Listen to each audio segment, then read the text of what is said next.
Sobre el ataque a bomberos, las situaciones vandálicas que han sufrido en las últimas horas, se ha expresado el ministro de Seguridad de la provincia de Córdoba, ¿no? Allí vemos las imágenes inentendibles, ¿no? Sobre el repudio que han tenido bomberos, ¿no? Trabajando, agresiones.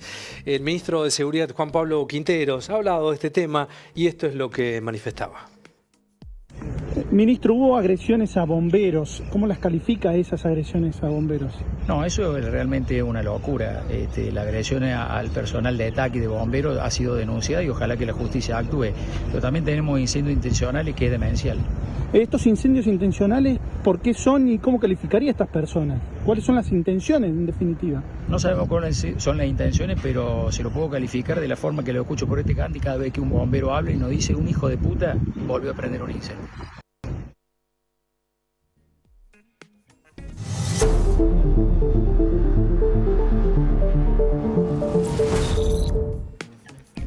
Muy bien, el metadato con nuestro compañero Guillermo Jeremías. Hola Guille, ¿cómo estás? ¿Cómo estás, Ezequiel? Muy buenas tardes. El saludo para todos. Una línea respecto de esto, ¿no? Porque ya son más de una de las fuentes que están planteando, bueno, hay una discusión post-control de los siniestros que debe darse, porque hay imágenes que están circulando en las redes, porque hay afirmaciones cruzadas, porque hay una actitud inexplicable de los vecinos, ¿no? Atacando a quienes vienen a ayudar. El problema está dado, Ezequiel, porque se están tomando algunas decisiones en algunos sectores donde no hay fuego de generar contrafuegos. Claro. Que se suponen que tienen una razón preventiva, una finalidad preventiva, pero los vecinos están advirtiendo que mucha gente gente de bomberos o de la ETAC, generan los contrafuegos para que expliquemos. El fuego está desatado en una zona. Claro. En una zona que no está prendida se inicia un contrafuego para evitar que el fuego avance más allá de una zona.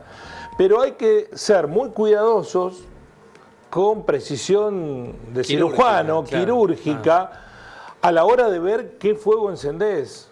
Porque si nadie enciende un contrafuego cuando están dadas los 3:30, que son más de 30 grados de temperatura, más de 30 grados de intensidad del viento y menos de 30 grados de humedad.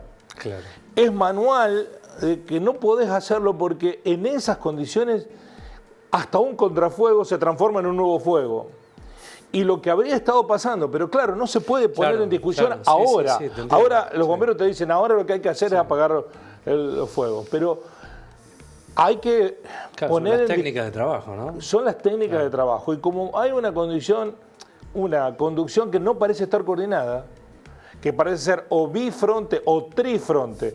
¿Por qué? Porque están los bomberos tradicionales, los de siempre. Pero también se están constituyendo brigadas civiles. Los vecinos, los lugareños, se están organizando. Y ahora está el ETAC, la fuerza política que depende de la policía. Son tres acciones diferentes que si no están coordinadas y disciplinadas, pasa esto. Entonces, por supuesto que sorprende. Pero si los vecinos, si les van a ayudar a apagar los fuegos. Bueno, lo que pasa es que muchos vecinos se han empezado a pasar el dato. Ojo que si te hacen un contrafuego, te generan un nuevo fuego si no está controlado. Porque los contrafuegos, yo no soy especialista, pero cualquiera lo saben, hay que evaluarlo mucho antes de iniciar un contrafuego. Y aparte, Guille, imagino también debe ser clave la comunicación en el lugar, ¿no? ¿Qué características se dan para que se inicie? Porque vos tenés una vivienda, y decís... Claro, yo no sé eso, la verdad que, claro, es muy difícil darlo en el debate sobre la marcha, ¿no? Todos te están diciendo, bueno, pero los vecinos reaccionan por esta situación, porque han visto que lugares en donde no había fuego se iniciaron contrafuegos y en realidad lo que fueron nuevos frentes de fuego. Decirlo desde acá si estaba bien o estaba mal, no lo sé, porque primero no estamos en el lugar, segundo no conocemos en la materia. Ahora, hay situaciones para observar. A mí me parece que en lo periodístico hay que darle lógicamente la prioridad a esto que sucede, pero estamos agendando muchos temas para hablar después de esta situación, ¿no? Que va a ser seguramente, porque se ha metido la política de lleno y va a ser un tema seguramente en las próximas semanas cuando esto pase, de agenda para empezar a ordenar un poco esa situación. Bueno, vamos a hablar de un informe de CAME que se conoció este fin de semana. Ese es el tema que nos convoca en Metadata, que está relacionado con la producción de las pequeñas y medianas industrias. las pymes. CAME es la Corporación Argentina de la Mediana Empresa, que dio a conocer el resultado. Los números ya, comparación interanual, siguen cayendo, de 7,5, más cercano al 8% de caída de la actividad de las pequeñas y medianas empresas. Es cierto que desde el pico de caída, de a poquito se ha venido recuperando de mes a mes. Cuando uno compara la intermensual, los meses no son uno peores que el otro, sino un poquito mejor. Ahora, cuando uno compara la interanual, sigue siendo muy mala la actividad de este año comparada con la del año anterior. Pero lo que me pareció interesante del informe de CAME está más relacionado con no lo cuantitativo, cuánto vendieron, sino lo cualitativo. ¿Cómo está pensándose la realidad desde el sector y sobre todo para adelante? Bueno, preguntas. Primera, medidas que podría implementar el gobierno en el corto plazo para las pymes. ¿Qué necesitan hoy las pymes, pequeñas y medianas empresas? Miren las respuestas. Vamos con las primeras. La mayoría, el 58,8%, está pidiendo reducción de impuestos a un gobierno que lo prometió y que lejos de reducirlo lo aumentó. En segundo lugar, el estímulo a la demanda interna, que es el consumo, reactivar el consumo interno, para un gobierno que no tiene plan productivo y que dice, no, nosotros esto nos ocupamos que se arregle el mercado. Bueno, el mercado lo que está haciendo es poniéndole un techo que no es de cristal, sino es una losa de cemento a la posibilidad de consumo, pero está en el bolsillo la losa de cemento. No podés consumir porque no te alcanza la plata. La tercera cuestión es la simplificación burocrática. La cuarta, el incentivo para la contratación de personal, cosa que no está ocurriendo. La quinta, modificar el esquema de capitalización de intereses en juicios laborales. Es muy técnico, pero las pymes están viendo objeciones en esa situación. 3,1% respondió a modificar el esquema de multas laborales y otras razones 2,6%. Medidas que ayudarían a las pymes. Todos coinciden en reducción de impuestos. Principales obstáculos que enfrenta la industria, su industria. Cuando le preguntan, bueno, ¿cuál es el principal obstáculo? El 40,7% de los costos elevados de producción. Ahí, en ese costo elevado de producción, hay muchos elementos componentes. Uno determinante, el costo de la energía. Claro. Allí los costos de gas, luz, combustible, son los que están condicionando a las pequeñas y medianas empresas. Y la otra cuestión, la falta de ventas, la caída del consumo, porque la dinámica de las pymes sería otra si hubiera plata en el bolsillo de los argentinos para seguir consumiendo. La dificultad de acceso al crédito, que se ha mejorado un poco porque bajaron las tasas, pero ¿qué van a acceder al crédito si no tienen caja para pagar los créditos? Porque no hay consumo y además hay altos costos de producción de manual. Los problemas de cobranza. Empezó a crecer esta lógica. Ya el mercado tiene problemas para cobrar las acreencias. ¿Qué significa esto? Que de a poco empieza a romperse eso que es lo último de una situación económica crítica, que es la cadena de pagos. El 7,1 está en el cuarto lugar, sigue siendo minoría, pero el 7,1 dice que tienen problemas para cobrar. La cadena de pagos está rompiéndose. Medidas tomadas por la industria en los últimos meses. Cuando le preguntan desde CAME, ¿qué medida tomaron para sobrevivir en estos últimos meses? Bueno, el 29,5 se achicó, ajuste, hizo reducción de gastos operativos, 29,5.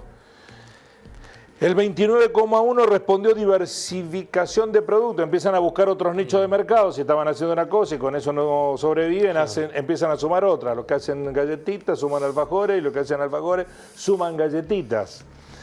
La reducción de las horas laborales, esto es suspensión o reprogramación de horas o eliminación de horas extras.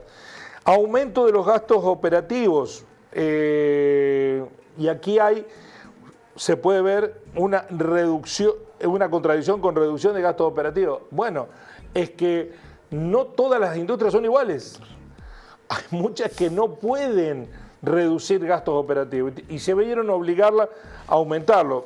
Y aumento de horas laborales, miren los números, 11,6 y 8,3. Algunos en vez de tomar medidas cíclicas, toman medidas anticíclicas. Bueno, hagamos más, seamos agresivos y que no nos gane el pesimismo.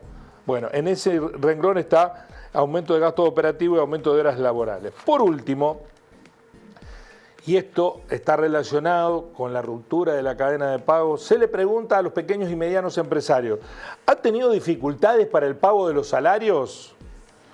En el rubro alimentos y bebidas, el 22,8% respondió. En textil e indumentaria, el 21,1%. En metal, maquinaria, equipo y material de transporte, 19,3%.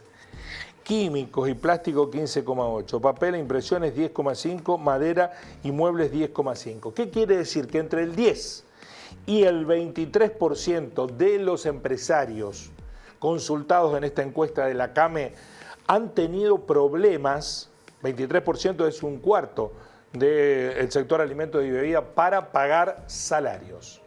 Bueno, un contexto muy complejo que, si bien puede mostrar números positivos desde lo cuantitativo, esto que yo le digo, en la comparación intermensual, estos datos son de julio, no de agosto. Julio es mejor que junio y junio fue mejor que mayo. Pero en la comparación interanual, que es la que realmente vale, la comparación de julio con julio del año pasado es mucho peor. Un dato de agosto que da CAME, y con esto cierro, que es muy preocupante, porque ya no se le preguntó a las pequeñas y medianas empresas, sino el indicador de consumo general. La comparación de consumo energético, de consumo general, fue del 7,8% menor que el año pasado. El consumo de agosto en general, no de las pymes, en general, fue un 7,8%. Esto que está retrayendo el mercado aún más. Mientras que la acumulada entre enero y agosto es del 6,4% negativo en promedio. ¿Cuál es el dato más relevante en este sentido? Que el promedio de enero a agosto es más bajo que agosto. Hay una diferencia en el consumo de lo que veíamos respecto de la opinión de la actividad de las pymes. Las pymes crecían en el intermensual. El consumo cae en el intermensual porque agosto comparado con julio fue un peor mes en el consumo, un 1,8%. ¿Se acuerdan que hablaban de la B? Que sí, decían, la B corta, la recuperación en B. Sí. Bueno, vamos a mirar el cuadro. Era una B. Pero está al revés. Miren lo que es el cuadro. Ahí lo marcamos de CAME. Mirá. Y el indicador de consumo. Cuando usted ve el pico para abajo, sí, lo más bajo, es 2020, plena pandemia. Claro. Ahí comienza la recuperación. Miren lo que sucedía a finales del 2023. Es el último pico antes del círculo rojo.